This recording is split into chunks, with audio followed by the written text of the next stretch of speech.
Hello, good evening to you. Well, it's been pretty hot, of course, for the first week of competition over in Sydney. It was pretty hot, as we've just seen on Match of the Day for the footballers in this country as well, with many places exceeding 23 degrees and a few reaching 25 Celsius, and that's 77 degrees Fahrenheit. Now, it's the reverse which is happening across in North America at the moment. It's been very, very hot, of course, in many parts, but we are seeing cooler conditions now beginning to move in, especially across Canada and into these more northeastern parts of the state. So there's a drop in temperature here, although the hotter weather will return by the looks of things up through the Midwest as we go through the next 4 or 5 days. Now, it really has been very wet as well, with the tropical storm Helene, which brought torrential rainfall through Tallahassee on Friday into Saturday. Something like 200 millimetres or 8 inches of rain fell there in just a short period. Well, plenty of storms, as you can see here, bright red colours indicating the torrential rainfall still affecting many parts of North America.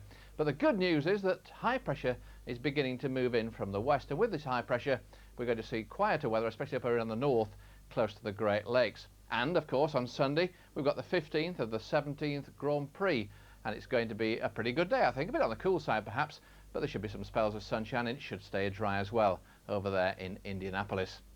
Well, coming back into the Atlantic, we've got a new storm developing. This one could well become a hurricane very soon, and that's called Isaac, and it's centred across the middle of the Atlantic just now, and we'll need to keep you informed to see if it develops any further.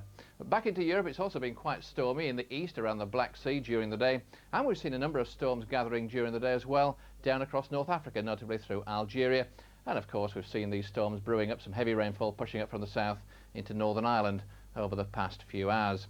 But high pressure really is the dominant factor for Europe in the next few days, and with this large anticyclone we should see a good deal of fine and sunny weather. Just here and there we will see further storms, notably the further east you go across into Turkey and perhaps some eastern parts of the Mediterranean.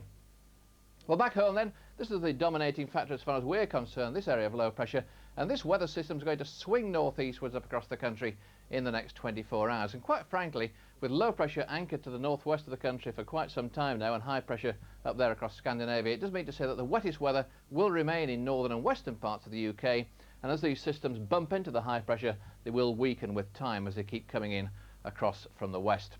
So a pretty unsettled spell, but never that much rain across the southeastern corner, and that's the case tonight as well. We're going to find most of the wet weather in the west.